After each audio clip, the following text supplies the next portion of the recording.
Remember to subscribe to our YouTube channel at NDNTV Nigeria.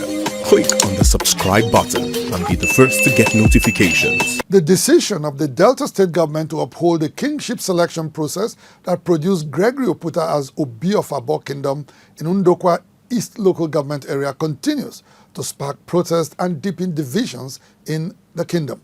The elders of the four ruling quarters who had earlier petitioned the state government in a recent move have taken their grievances to their deity, seeking spiritual intervention against the emergence of OPUTA. The elders argue that the state government made a wrong choice and insist that OPUTA is unfit to occupy the revered throne of the Obi of Aboh Kingdom. However, not everyone shares this sentiment. A group of OPUTA'S supporters recently organized a prayer march in solidarity with OPUTA, dismissing the elders and youth's opposition as an ill-motivated attempt to discredit what they described as a fair and credible selection process.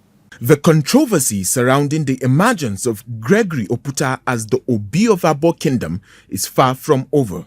The kingdom is now divided against itself, with a section consisting majorly of elders and young males insisting that OPUTA was never selected, chalked or crowned as the monarch to lead the ancient kingdom, while other groups made up of predominantly women and some elites is drumming support for OPUTA.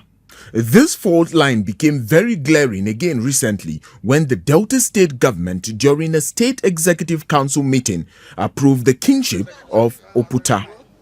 Responding to this development, the youth went around the kingdom with their traditional masquerades to reject the decision which they claimed was a clear imposition by some persons in government against the will of the people of Aboh. Last week, the heads of the four ruling houses in the kingdom took the matter to the deity in the kingdom, otherwise known as Iswani, to present the same petitions against the process they had submitted to the government for investigations to the gods of the land for spiritual adjudication.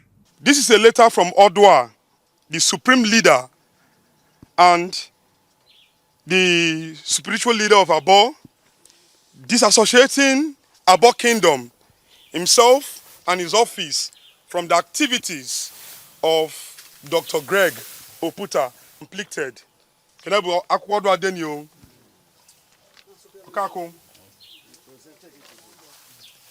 Elder Lawrence Odili, who translated the elders' prayers to our correspondent, described the selection process as entirely flawed and a violation of the customs and tradition of the Aboh people.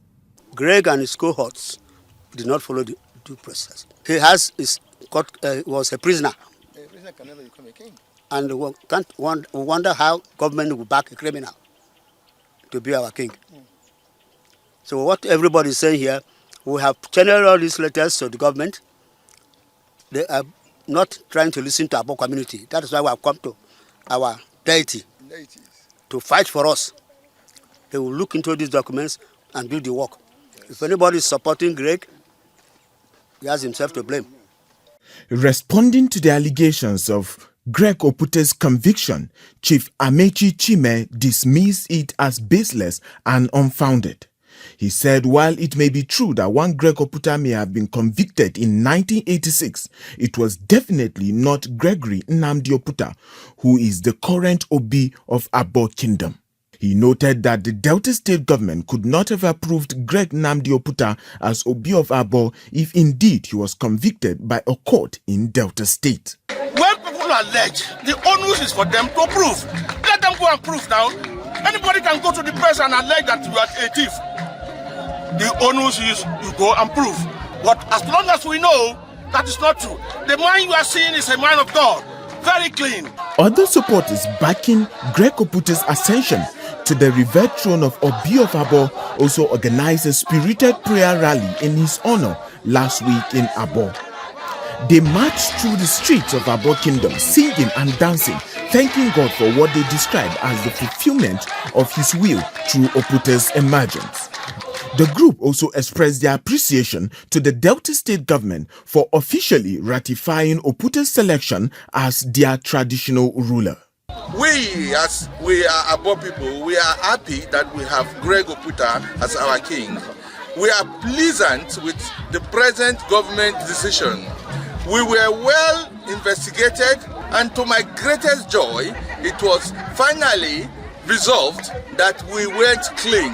While twists and turns in kingship ascension processes are not entirely uncommon, it is however crucial for all parties involved to continue to explore avenues for dialogue to achieve a peaceful resolution of their grievances. Inside the Niger Delta,